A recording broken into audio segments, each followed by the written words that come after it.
Hi guys, Arthur here from Homeowner DIY. In this video, I'm going to be showing you my method to conceal a lint trap. Now, the dryer vent in this house is like 35 feet long, so it's over the maximum. My suggestion was to put in a lint trap, so first of all, it's going to catch lint from the dryer, and then also it's going to act as a clean out. Now, the install for the lint trap went sideways. I ran into issues, but I had to come up with a creative solution to concealing the lint trap.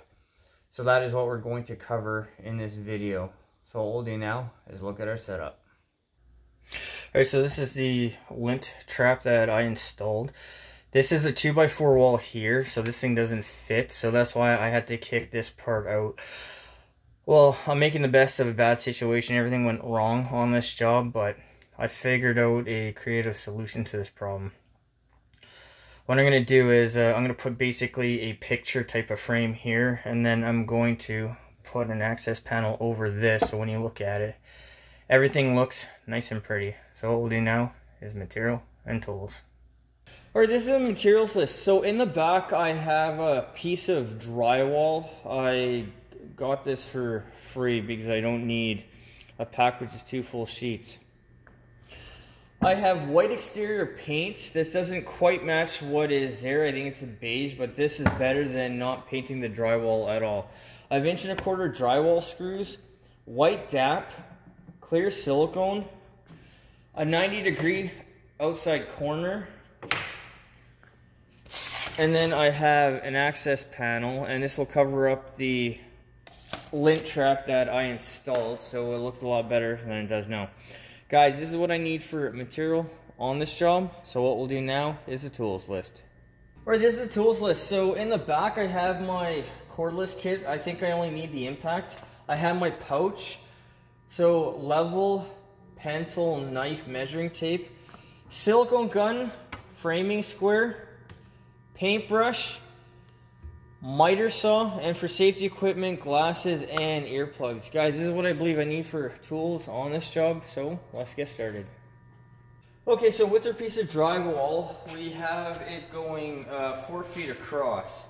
So this is a factory end, this is a factory end, and this is a factory end. We want to go off a factory end because it'll be square. If you don't have a factory end to go off of, you have to take your framing square and then you have to make something square. So my plan here will be to make a 14-inch piece. So our mark is right there. And to begin, what I'm going to do is I'm just going to draw a line and then cut it so I have a smaller piece to work with.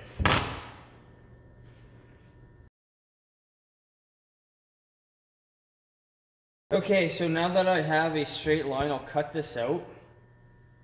Or sorry, I will just score this down the line and then I'll snap it off. And then I'll start working on here.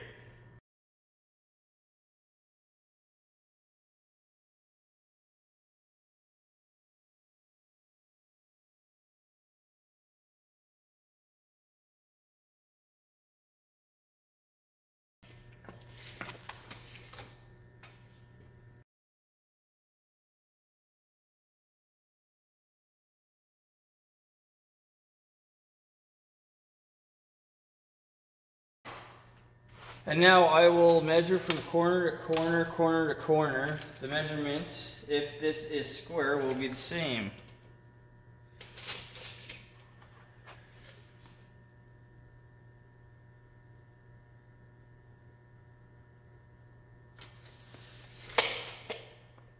I'm out by a 1/16 of an inch, but I think the corner that I measured off of is slightly damaged. Anyways, that means it's a square. So what I'm going to do is we will cut this piece off.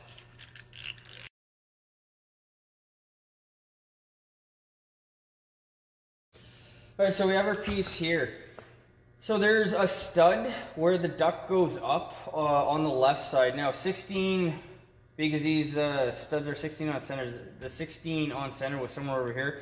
I think I went something like 11. But with this piece here, this is 14. I can shuffle it back and forth as I need to figure out where I want it. So with that in mind, what I'm going to do now is I'm going to put my outside corner. Now keep in mind that this piece here is not going to be sitting flush to the drywall that is on the wall. I have a 3/8 piece of plywood that will kick this out, which is also going to leave a gap on this side here of the plywood. That's where the outside corner will come in.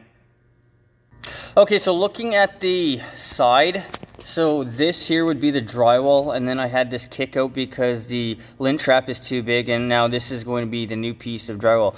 Now looking at this from the side like this is not the prettiest thing in the world, so this is where the outside corner is going to come in. Okay, so with this on the side, the outside corner will go like that, and that's what's going to hold this in place. So the gap here will be filled using DAP, so everything looks like a nice transition. Alright, so this is my miter saw. This is specifically a DeWalt. For a job like this, I highly recommend get a miter saw, a compound miter saw, because it's going to make your life so much easier, and it'll also be much more accurate. So with a miter saw, you can move it back and forth for your angles.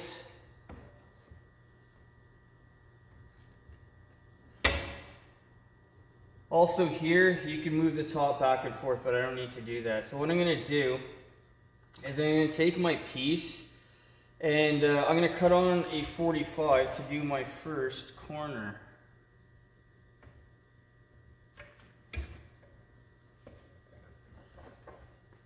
Alright, so when we're cutting our pieces, I want this and this to be towards the outside. So make sure that you're orientating this the correct way to start out with.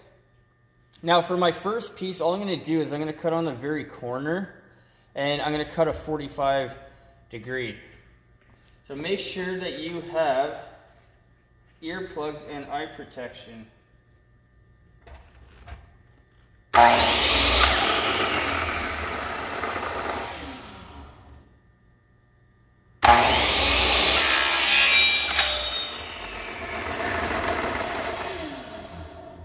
Alright guys, so I've cut all my pieces. I was trying to figure out what's the easiest way to explain this, and I think I'm going to leave it at this. Patience and trial and error. I mean, if you're not doing this every day, you're going to run into problems, you're going to make mistakes, you're going to count backwards, wrong, whatever. It's not a big deal. Have scraps on hand, and with a little bit of practice, you'll figure out how to go about this in your own way. I don't think there's anything that I can really do to go over teaching on the best way to do this. Anyways, this is what I will go over really quickly though. So we have our end over here. You want the end to be flush, so the very bottom, you want it to be flush with your piece here. And now we have our other end over here that is going to fit on top. So when you put the two together, they're going to line up nicely. Alright, so with your pieces, the bottom and the top should meet. It should not be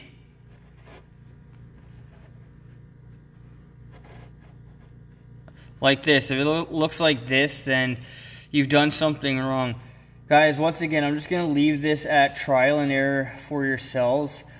Have scraps, practice for a little while to get your angles down, but don't beat yourself up if it doesn't work out the way you want. Okay, so I'm going to go ahead and silicone these two pieces in place. The reason that I'm not brad nailing it in is because I want to make this thing up now and then carry it to the site as one big piece, cut the one hole for the lint dryer, and be done with this. So what I'm going to do is for both sides, I'm going to put a bead of silicone here. Since this is a factory end, I can put a little bit of silicone here. I'm going to do the same thing with the other side. And then what I'm going to do is I'm going to push this tight up against the wall. Make sure the end and the lines line up, because this is now the time to do it. After I shove it up against the wall, I'm going to leave it for a night. When the two long sides are done, I'm going to come back tomorrow, and then I'm going to silicone the other two sides. Once the silicone is done and it's dry, depending on what it looks like, I may dap the inside corner here, I may not. But once the 4 pieces of trim are on, I'm going to paint the whole thing.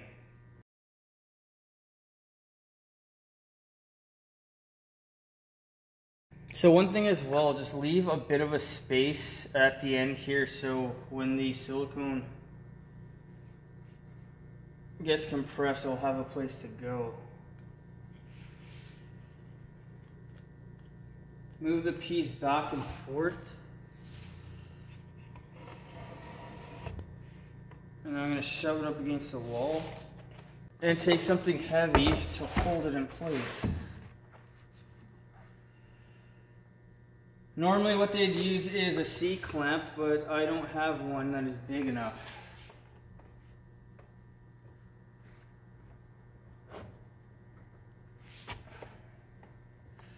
So now is also the time to check to make sure your other pieces are going to fit. Okay, everything looks okay, so I'm going to leave this for tonight, and then I'll come back tomorrow, and then I'll get the short pieces on. Alright, so my piece of drywall, I have my trim all the way around, so you see the slight gap here, and then slight gap over here.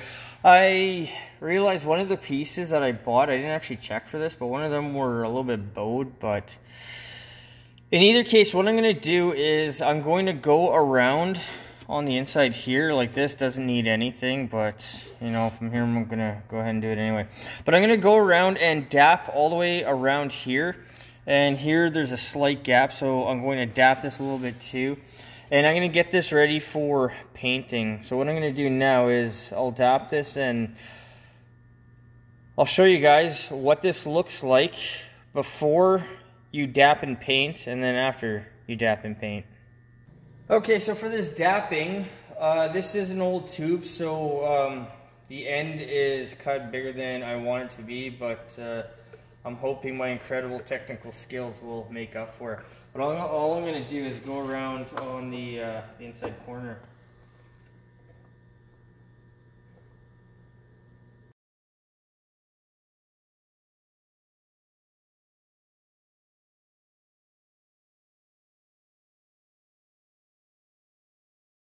Alright, so what I'm going to do now is just use my finger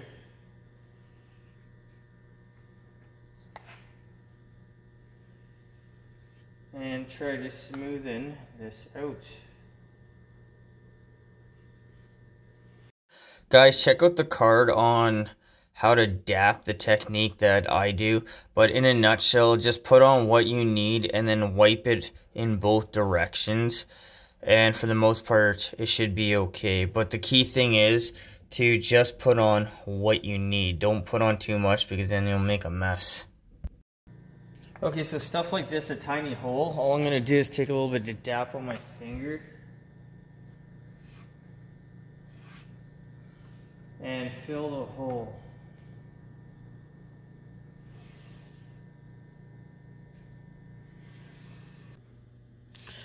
Okay, so here,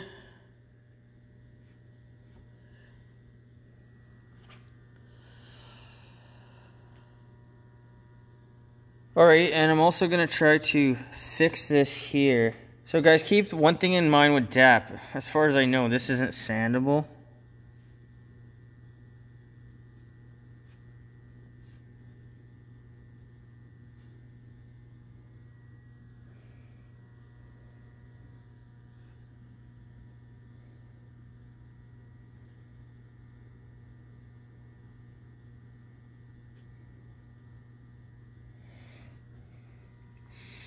Alright, well, it looks better. So what actually happened here was I grabbed the wrong piece, and then I barely cut into it just to realize that I grabbed the wrong piece. So the lesson is, make sure that you mark what you're going to use. But this is now done. I'm going to leave it for the night, and then I'll come back tomorrow and paint it. Once it's painted, we'll take a look and see what it looks like before I go ahead and install it.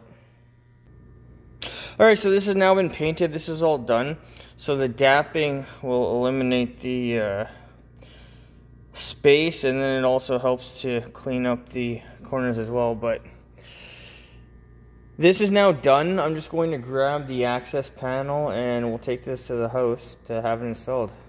Alright, so the plan here will be, I'm going to go up to the very top, and now this can be shuffled back and forth. So I have my strips of wood here to screw into, and I have my cover here that needs to be cut out. So here are my marks. I've also got a couple of marks at the very top that you can't see, but what I'm going to do is I'm going to screw this piece on my frame here, and then I'll cut out for this, and then we'll look at putting on the access panel. Alright, so what I'm going to do is I'm going to try to eye out the center here for here so everything looks symmetrical. I did make a mark, but again, everything here is just going to be eyed out.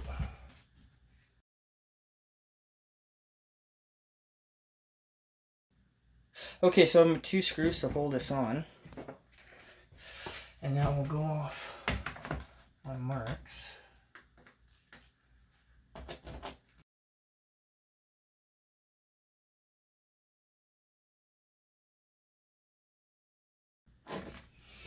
Okay, so I'm gonna cut this out, and hopefully I'll be bang on where my lint trap is.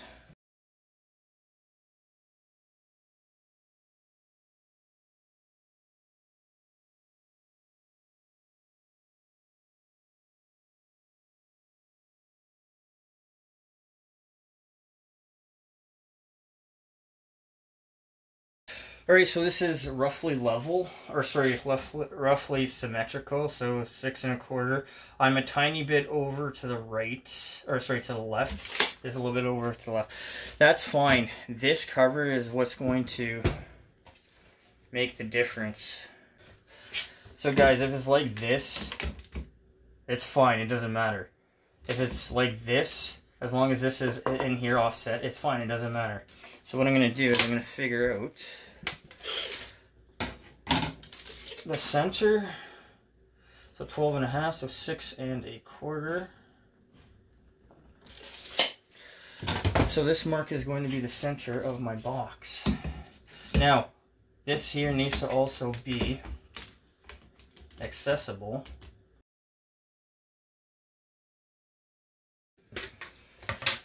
Alright, so now I'm going to go ahead and cut this out.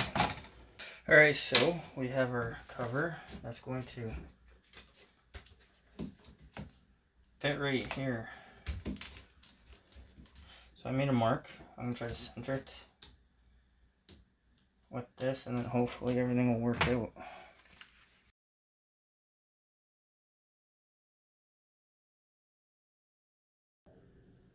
Okay, so we see the gap along the side.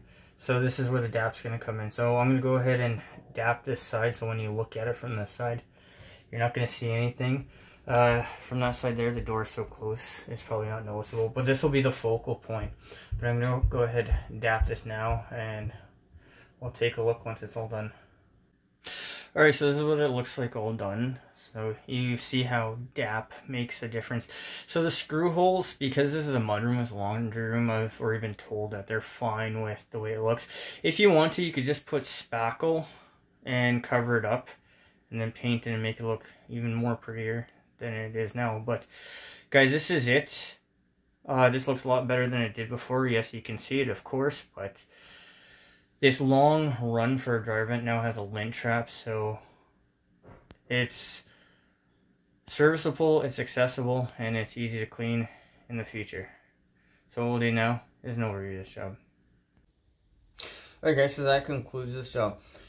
So the original job I ran into issues with, but to make this little, I guess, picture frame type of cover wasn't a big deal because I had a lot of space in the shop to work in.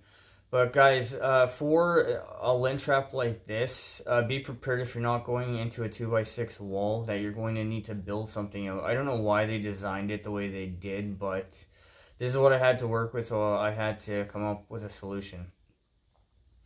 the time on this job. The time was about 3 hours. That is to build everything from scratch. So I took drywall, cut that down, I put a frame outside corner around it, and then I painted it and made everything look all pretty. But the prefab and then the install in the laundry room was about 3 hours total. The cost of this job. The drywall I didn't pay for. I got scraps. The outside corner and the paint, we'll throw out there about $50. Silicone as well, but because I need so little drywall, I didn't bother buying 2 sheets. I was just going to sit in my garage for the next 5 years until I found something to do. But this is a relatively simple project. I wouldn't say it's easy, but a miter saw is going to be what's going to make or break a job like this. Guys, I hope you enjoyed the video. I hope you learned something. I hope my approach to this problem will give you an idea if you come across the same type of issue. Guys, till next time, please hit the like button, subscribe, and I'll see you on the next project.